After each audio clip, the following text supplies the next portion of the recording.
to A Connection is a Connection, the show where we take a break from business talk and dive into the personal side of things. Today we're sitting down with our guest, Robin, to uncover the stories and quirks and passions that may make them tick. Let's have some fun and get to know them like never before. First, give a warm welcome to our guest, Robin. Yay! We're here to keep it light and fun, so let's jump into some questions and get real with Robin. First, Robin, can you please give us a brief introduction about yourself? Oh my God, a brief, really? You're asking a former radio personality for a brief? Hey, okay. Hey, as long as you want. Yeah, exactly. Well, I guess to put it in a nutshell, I've been doing radio. I started when I was 11, so I actually have 30 years experience AM, FM radio, went into television as well, was an editor and a writer for a music publication here for many years, worked in television doing stuff to interview people, work with all kinds of rock stars, movie stars. Oh yeah, I forgot about this part. The embarrassing things you do in your life. I did professional wrestling for a short amount of time. No way! Yeah. Just these are the stupid things you do that you never think you're going to come back to haunt you. But then, then you clean up your act a little bit and you do other things. So I've been in this industry for probably close to 40 years. So I've been doing a lot, and I do movie work too, which is a lot of fun, and stunt work. And I'm getting a little old to fall down anymore with the stunt work, but you got to do things in life. You got to try things. You got to have fun. That's what it's all about. It's all about having fun. Yeah, it's all about having fun. Well, we're so excited to have you, and we're gonna hop into some questions. Bring it on. All right, Robin, are you ready? I was born ready, sister. Bring it on. Although, hold on a second. I want to know a little bit more about the professional wrestling. Yeah, me too. Maybe a short little story You here. can't just say you were a wrestler and then leave it at that. Robin. Well, I worked for a radio station that was very popular back in the day when the WWF, which is now the WWE, used to have their matches at the Coliseum. And we, as people who worked at the radio station, were able to get into the events for free, which is cool. Not anymore, of course, but I happen to be a little bit I wouldn't say not normal for someone of 17 at the time. And they had the match here for WrestleMania, and the owner of a league at the time was here watching the fights, and they approached me after the wrestling match was over and asked if I would be interested. And I was young and stupid. I'm thinking, yeah, what could it hurt? And it was a little bit of side cash, because in radio you don't make a lot, which most people don't, as if you've probably talked to other radio people. So it was just something fun to do. And I wrestled for probably a year and a half until they found out that they had hired me a month before my 18th birthday, and they had to let me go. Oh my God. Yeah, so I wasn't of legal age, and it's a big joke about it, because a certain TV series was based on the wrestling league that we were in, and they had a character that was nicknamed Jailbait in the series. And I got a lot of calls from people, are they talking about you? Oh no. I'm like, I doubt it, but you never know. Maybe I inspired that, because I was, a month before 18, and they booted me a year and a half, 2 years later. So it was just something fun to do and something crazy to do at the time. But would I do it now? I don't know. I might break if I try to jump off the top and fall. I'd have to have somebody nice and soft to land on. They're ready to bring you out now. Oh.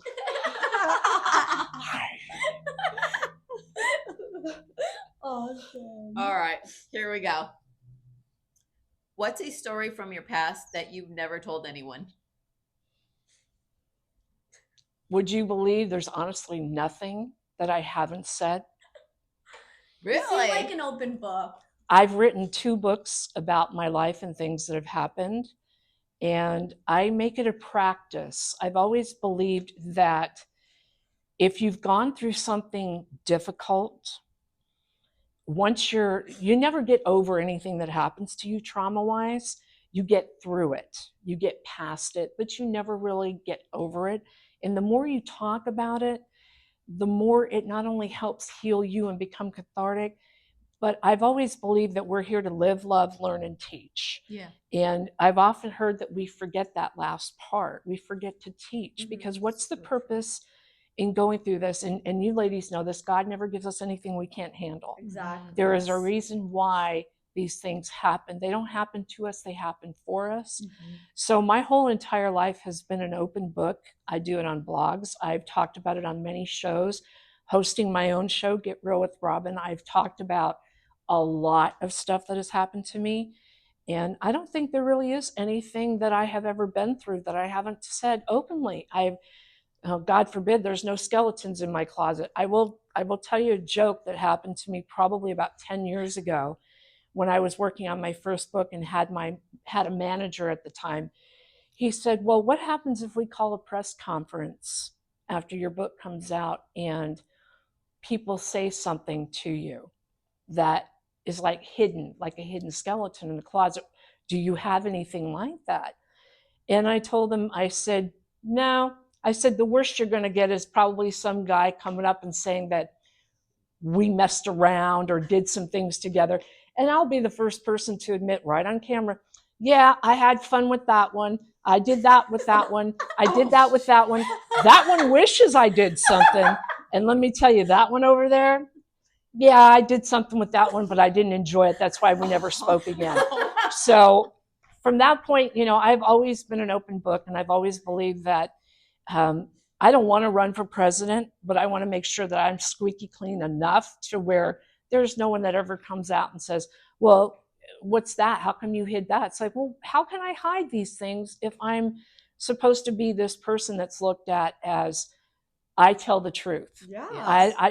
I get real, because if I don't get real with myself, then how am I supposed to get real and have people believe me? Exactly. You can't talk about something and make it up, because people who've been through things will look at you and say, she's lying. She's not been through that. So in order to get people to resonate with your message and understand that they too can find their way out of the dark into the light and have a good life, you've got to be willing to be vulnerable and display yourself open. And I've never hidden anything. So, I mean, good luck with anybody trying to find anything. Yeah. Exactly. Everything's It's all out there. It is all out there. Wow. It's so true, though. So many people aren't real, and we love that. That's awesome. Especially here in our video. Oh, yeah. Yeah. All right. Next one. What has been your biggest blessing? I often refer to this as my biggest blessing, and that is my son. I had my son at 17. Before I had my son, his dad and I were together for a short time in high school, and it was not a healthy relationship. Sure. It ended up where I married him later and went through a bout of domestic abuse with him and got out safely with my son. But there was a time when my ex-husband and I were dating in high school, and I fell into a deep depression. And then 4 months after that, I went through a bad experience in my life. I was drugged and raped. So when I found out I was pregnant, after that, I had assumed at the worst at that point that this could have been the product of the rape, my son, in fact, in my belly. But the good thing that came out of that is when I went down to talk to a counselor, I found out I was 4.5 months pregnant. So even though I was 17, not really sure what I was going to do in life, I sat upon a rock in the East Valley over here and I cried. And I said, God, tell me what I can do. I want this child. Can I be a good mom? Having the background I did with not so good parents and not really sure what was going to happen, that kid gave me the reason to be who I am today, because I made sure he never felt what I felt as a kid. I made sure everything I did in my life moving forward, I provided for that kid in any way I possibly could. And we're not talking about giving him everything he needed, because I struggled as a single mom with no support from his dad after we got divorced. I was 20 years old with a 2.5-year-old trying to figure out how to get through the world and still achieve what I wanted to. So I always instilled in him You can do anything you want to. Don't ever let someone step on your dreams, and I'm going to show you how this is done. And I did everything I could possible to keep my moral safety in balance. A lot of people do a lot of things that they feel bad about later in life, but they do it because they feel they need to for their children. He kept me on the straight and narrow because I never wanted him to look at me and say, well, I am not proud of my mom. I'm not proud of her because of what she chose to do. I wanted him to feel like he was the most important thing in my life. And he was. I focused on him. I focused on the career. The guys would come and go in my life because they didn't like the idea that it was son first, career second, and you third. Yeah. They wanted a girlfriend. I'm like, no, my son's not going to get to meet you because we're not serious, and I don't want him falling in love with you. So if you and I don't work out, then I disappoint him. And I spent 12 and a half years being single for the better part of that and concentrated on that kid. He saved my life in so many ways because women in general can go down bad paths in life when they're desperate trying to maintain something. And if you choose the right path to go down, things will get better. Even though it's hard, it will get better. And you have to look yourself in the mirror every day. And I wanted to make sure that kid saw me doing the right things. Yes. And I don't blame anybody for doing what they have to do to survive in the world. But I wanted that kid to be proud of me and to grow.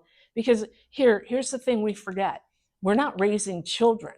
We're raising young adults. Yes. Absolutely. We're putting them out there in the world so that they can do what they need to do. And I'm grateful today because, believe it or not, my son's going to turn 40 in a few months. That's amazing. He's got a beautiful family and he's got an incredible life and he's done really well for himself. So in the end, you may never know you're doing right or doing the right things, but as the children grow up, they'll let you know.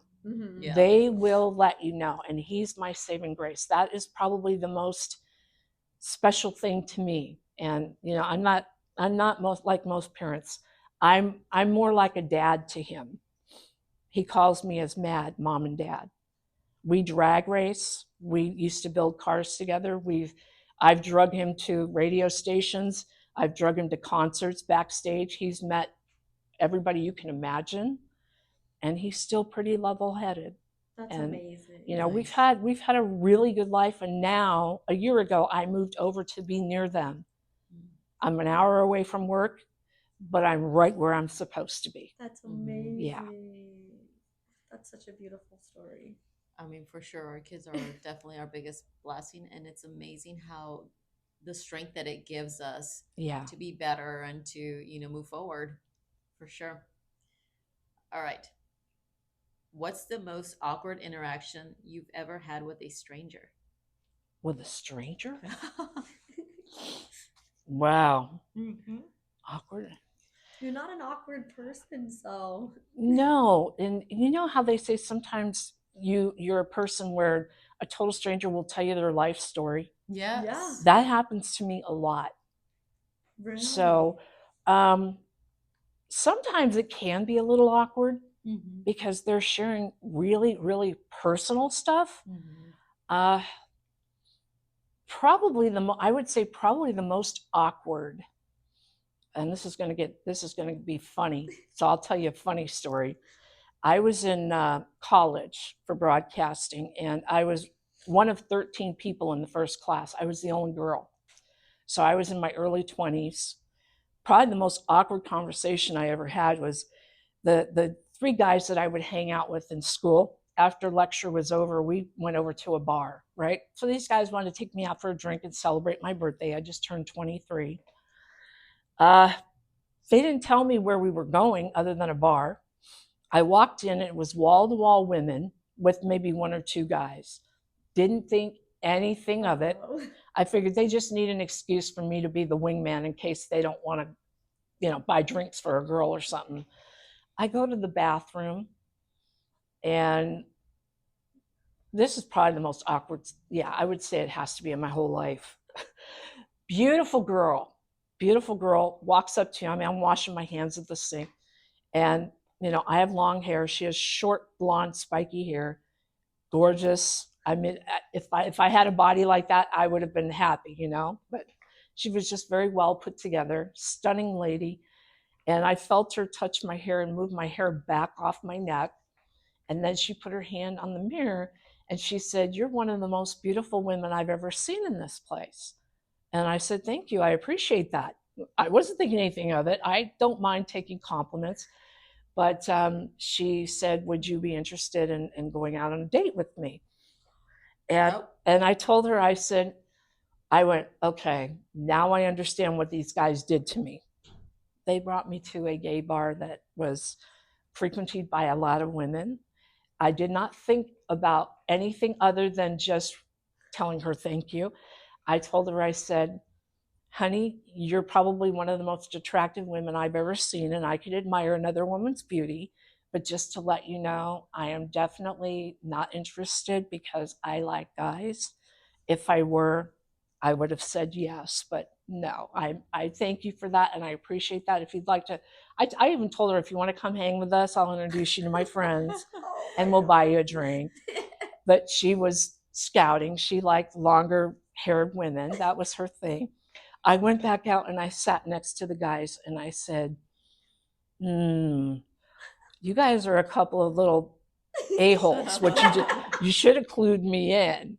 And I'm very open-minded. I didn't have a problem with it, but it just kind of caught me off guard because she was, just flirting with you. Oh, and sure. it was cute. That was probably the most awkward thing I've ever had happen to me, just because it caught me off guard and these guys were laughing at me. And this is what radio people do. Mm-hmm. You know a few. They're weird that way. We will set up our friends with pranks. And so the guys asked me, "So are you going to go on a date with her?" I said, "No, but I told her to come hang out with us." And they're like, "Where is she? Where is she?" I'm going, "Well, you probably spooked her off." Because I had to tell her the truth in the bathroom of all places what just happened. Because I didn't want to hurt her feelings, but she was stunning. Mm-hmm. If I could pull that look off with short, spiky blonde hair, I might have thought about it. But that was probably the most awkward thing that's ever happened. Sounds like it. Yes. What's the pettiest thing you've ever done in revenge? The pettiest thing? Uh-huh. That you can go, shoot, I shouldn't have done that. That was stupid. Wow. Well, my idea of revenge has changed over the years because the best way for me to get revenge now is just walk out of the person's life. Yeah. Mm-hmm, totally. Probably the pettiest thing I've ever done in revenge, and there's not very much I've done because I do believe in karma. Mm-hmm. The worst thing was I had bought this shirt for my ex-husband, and it was an expensive shirt. It was really pretty, that he got a lot of attention because it was based on superheroes, and he was very much into Spider-Man. So everyone thought I was trying to dress him because he didn't know how to dress. When we were married, he didn't know how to dress at all. So I was trying to buy things to help him with that as he was getting older. This was one of my other husbands. Yeah, I've been married more than once, I'll admit that. But yeah, I was so angry at him because of something that happened, that the shirt got torn a little bit in the washer, but he had done something and he wouldn't talk to me, and I had to find out through other people. And it was pretty bad what he did. It was pretty bad.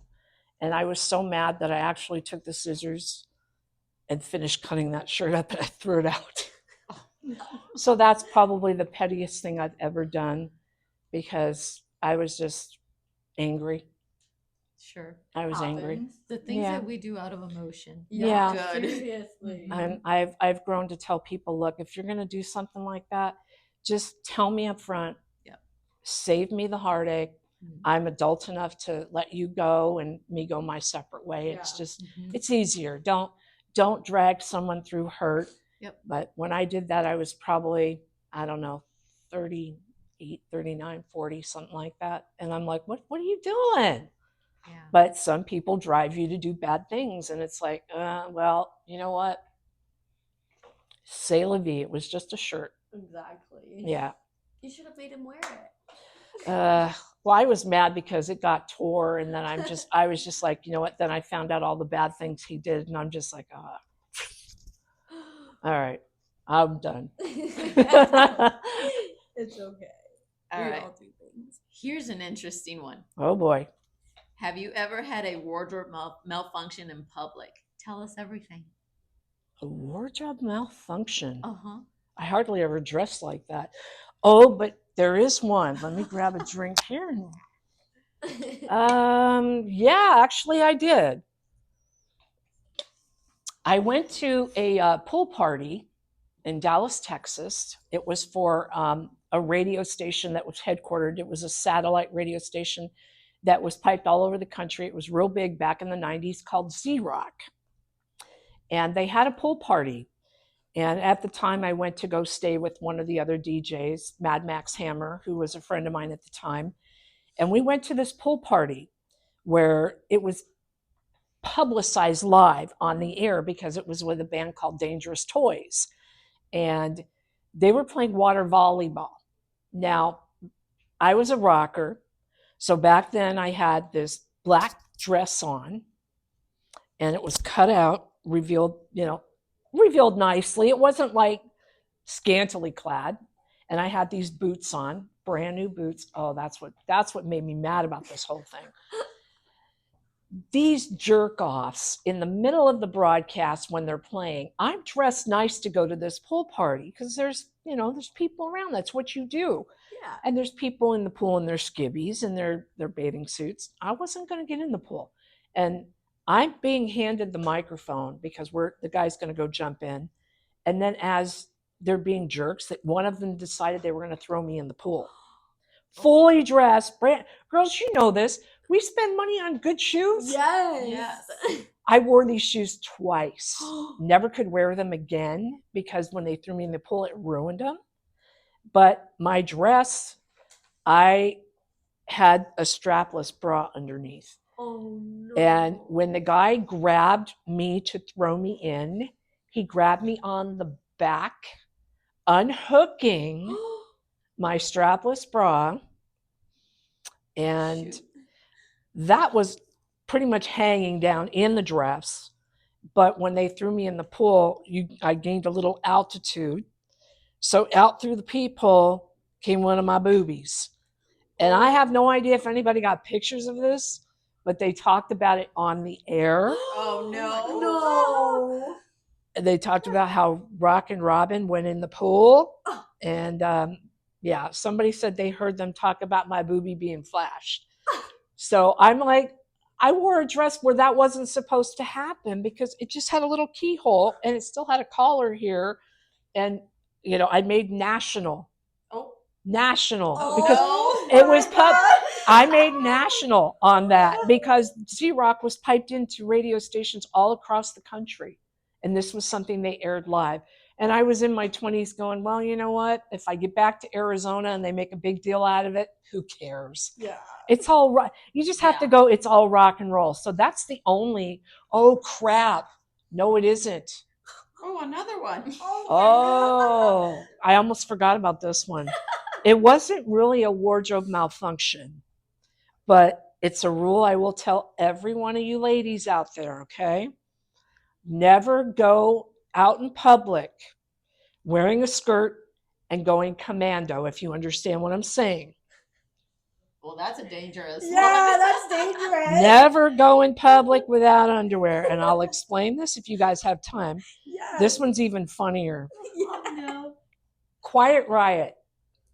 They played the Mason Jar here locally back in the 90s.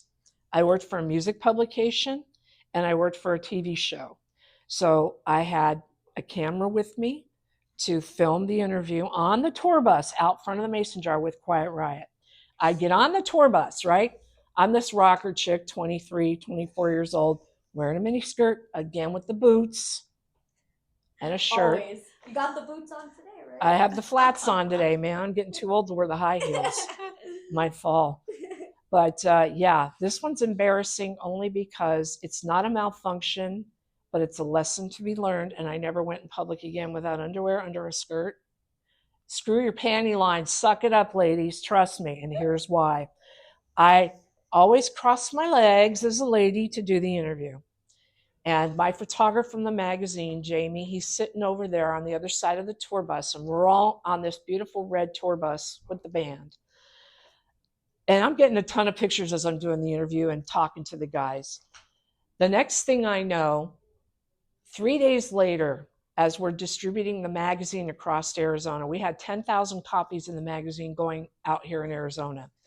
It's called Rock Today and Music Voice at the time, which I don't remember which one it was. But I get a phone call from a singer from a band who's a good friend of mine, Pat.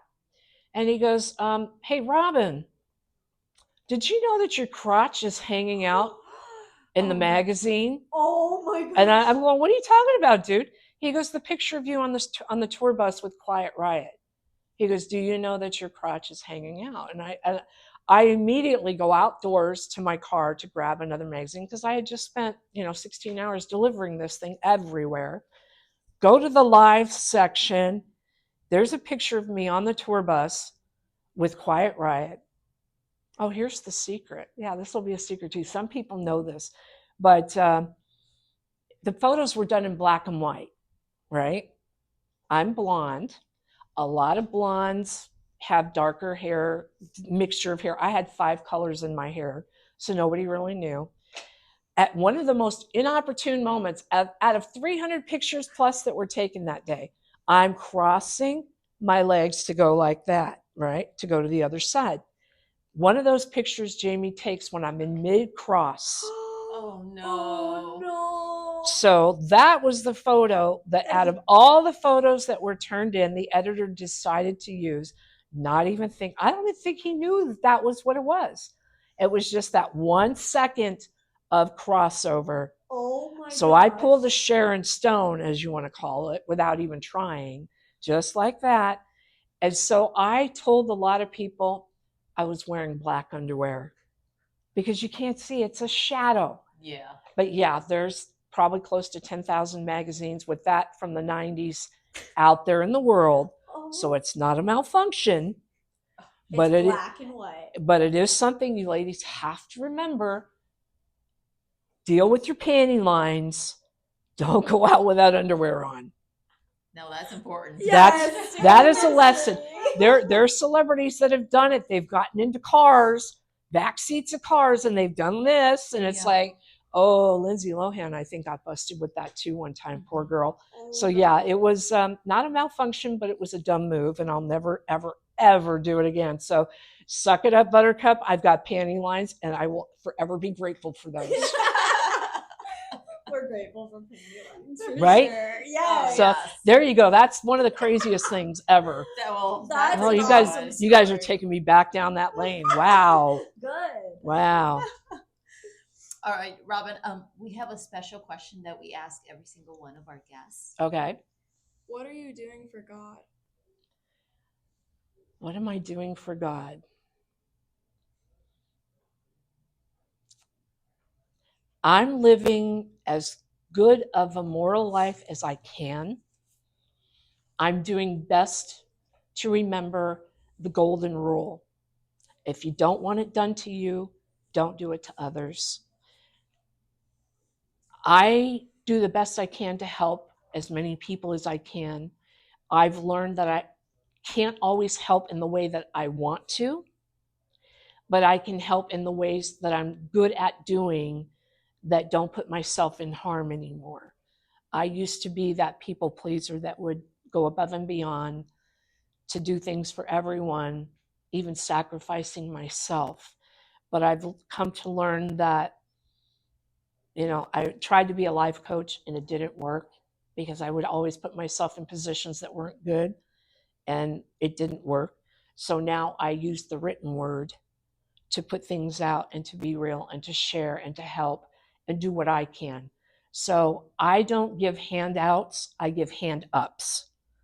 Because that old saying about giving a man a fish doesn't matter, but if you teach the man to fish or the woman to fish, then they have that skill that will now take care of themselves. So I do my best to live the best life possible, and I don't want to hurt anybody.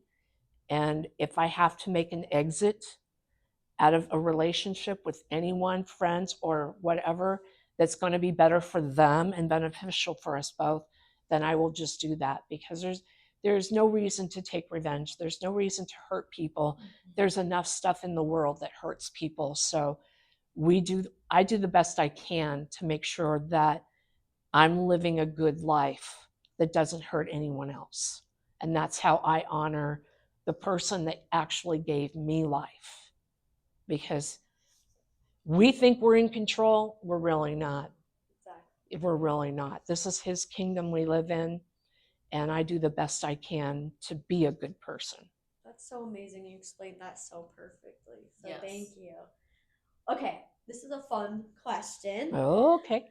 What's a super weird talent or party trick that you have that no one knows about? No one knows about? Yeah. Well, not everybody knows it. Some people do. I mean, I probably could do it now, but it would probably be embarrassing. At least do it. Well, let me see. Let's see. Let's see if I can still do this. I'm 57, so you'll have to pardon me. I don't know if this camera is going to catch it. Only a handful of people know this. Let's see if we can do this. It might take a minute. Holy smokes. It might take a minute. I used to be able to do it with both legs, but not so much anymore. Okay, let's see. Can we do it? Can we do it? Oh, jeez. I used to. Okay, I might have to stretch a little more, but this actually used to go right behind my head. I haven't done that in like probably a couple of years. Of course, my hubby's probably going to say, how come you're not doing that when I'm there? But yeah, I got to stretch a little more. But I actually can put. Yeah, there we go. Woo! That's as far as it's going to go today, but I can actually put that one behind me. Only a handful of people know I can do that. So that's probably, I've done it a couple times at parties and people freak out and they're like, how in the heck did you do that? See, age is just a number. Yes, Yeah, ma'am, Robin, it is. you still got it. Well, I tell my son all the time, just remember, just because you're 6 foot, how is he, 6'4"? I think he's 6'4". I tell him, just because you're taller than me, don't mean that size 11 won't do the job. So serious. Right? I can still kick his butt. That's awesome. Right? Look at you. You were brave for doing that. Yeah, my son and I are like I said, dad and son. We do crazy stuff. We don't do mom and son stuff. No, that's the best way to do it. It's neat, awesome. You know? Yeah. So, Robin, if you were paid $1,000 to embarrass yourself in public, what's the first thing you would do? Well, I mean, she just did wow, it. I think I just did. No. Besides what you just I would be wearing underwear. Exactly. Okay, let's see. What would I do? You know what? I think I might don the banana suit for charity. You might have to. The banana suit was what I used to wear in wrestling. And it's the only picture I have of me in existence because they got rid of everything else.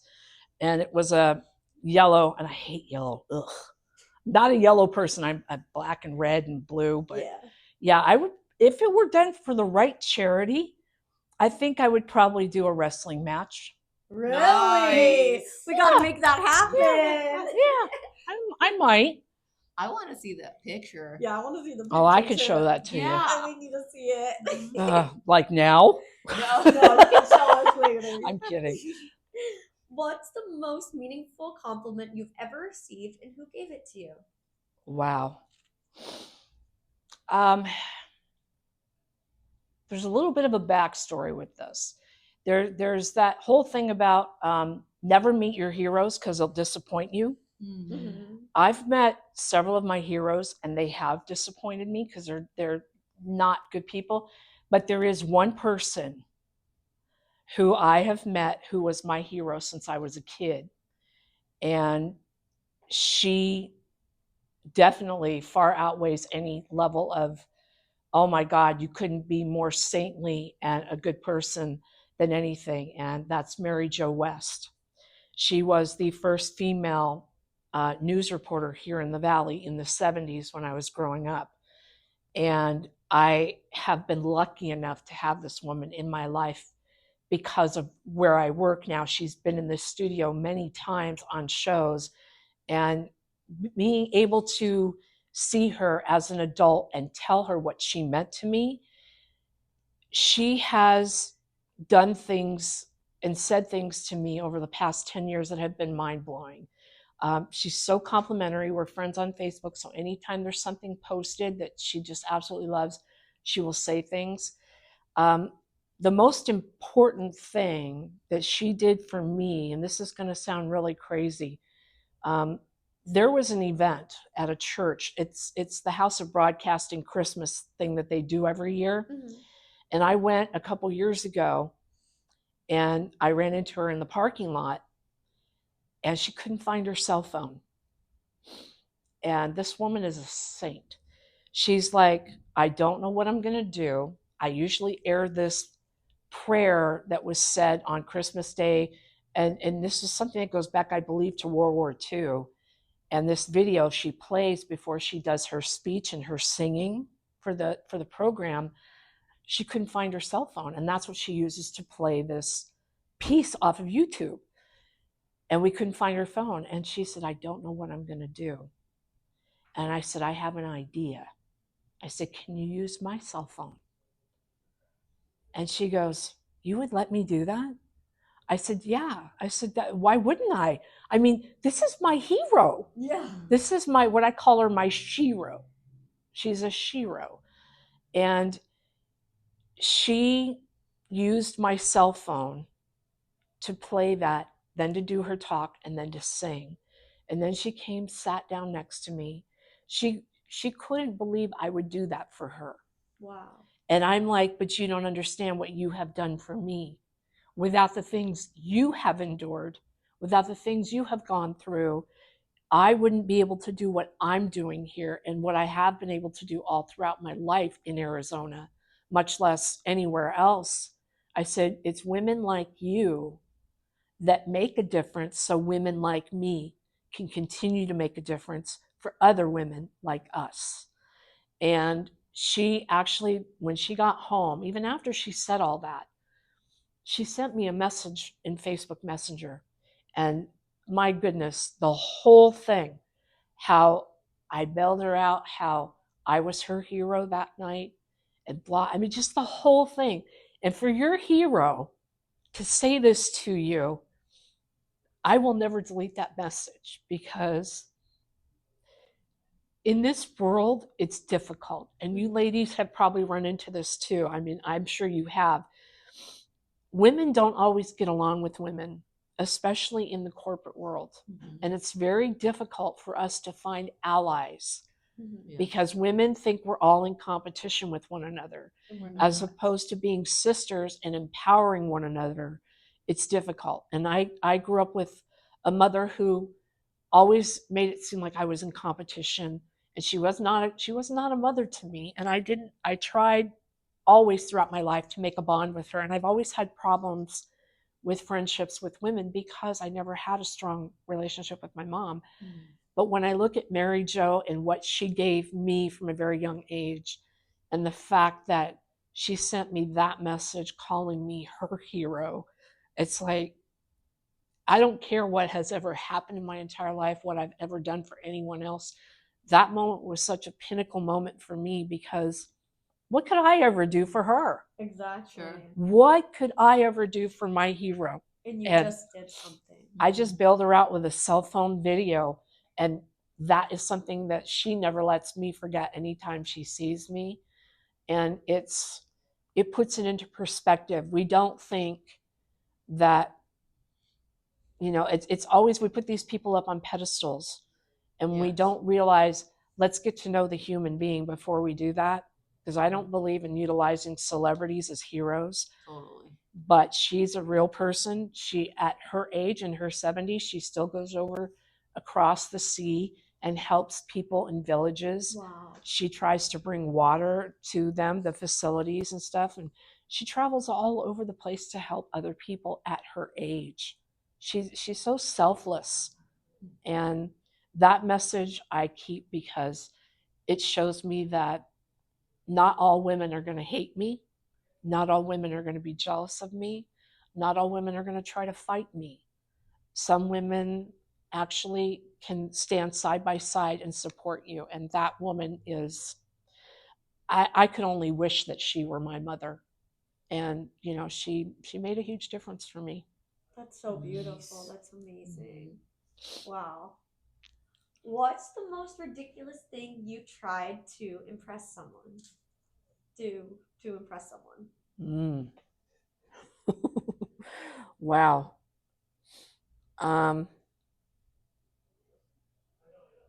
This is going to sound really stupid. Oh, no. The most ridiculous. Hey. Yeah, I was much young. I was 48 years old, and I was dating a 28-year-old after my divorce. I had no idea how old he was for a while. He was just younger than me. I honestly, this is really stupid. It was right before Super Bowl, and he was a big Larry Fitzgerald fan, big Cardinals fan. And I literally was this close to doing a domestic violence spot with the Cardinals and Larry Fitzgerald. I literally did this as a way to impress this guy. Oh, geez. And I went out and I bought the jersey. I bought all this crap because I was trying to impress this guy. No. And I'm like, what's a 48-year-old trying to impress a 28-year-old for? After the fact, of course, the commercial never happened. It went by the wayside. And I'm sitting here with like $500 in Cardinals gear. Oh my gosh. And I'm like, all right, what am I supposed to do with this? What do I do now? Yeah. Well, I wanted to turn it into something romantic. And I was going to dress with that on, a pair of high heels. The jersey was pretty big. And go over to his house and surprise him. And he wasn't even home. Oh no. Well, yeah, and we were supposed to have a date and he wasn't even home. So here I am driving in my car with nothing. Oh yeah, that was the time I went with no underwear. Sorry guys, I lied. But it was like 10 o'clock at night. I went in my car with the jersey and heels, and I'm like, that was kind of embarrassing sitting outside the apartment door knocking on the door. Nobody was there. And then all of a sudden the roommate comes home. What are you doing here? I'm like, oh shit. It's like, what do I do? And she's like, he ain't here. He's out with his friends. I'm like, we were supposed to have a date tonight. Well, obviously you were ready and he wasn't. Oh no. So yeah, I was a little embarrassed because a couple people around the apartment complex saw me, but yeah, I tucked my tail in and I left. Well, that's definitely a lesson. Yeah, it was a lesson. Don't go out of your way for the guys you're involved with like that, because they won't appreciate it. No, I'm kidding. Just invite them to your place so you're not out in the cold, literally. Exactly. Out in the cold. If your ex wrote a book about you, what would the title be? If who wrote a book? Your ex. Which one?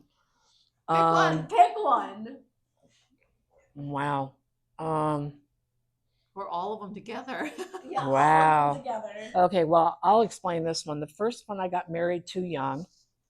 I was in high school, so I got out of high school and married that one too young. The second one, I was only married to for a very short time. That one still carries a torch for me, but he's not a good guy.